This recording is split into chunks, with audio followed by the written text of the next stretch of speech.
بورسعيد فيها اماكن كتير للفطار، لكن قررنا المره ديت ان احنا نجرب مطعم العيوطي. البدايه هنا من مطعم العيوطي، هنبدا الفطار هنا. يمكن في حاجات مختلفه شويه موجوده معانا النهارده، وهي الفول اللي بالقشطه دوت، انا بتشجع ان انا اجربه.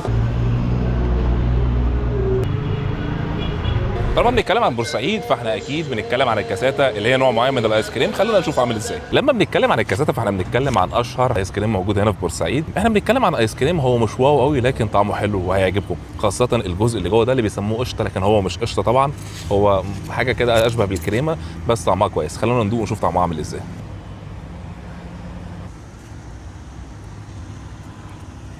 طعمها كويس جدا.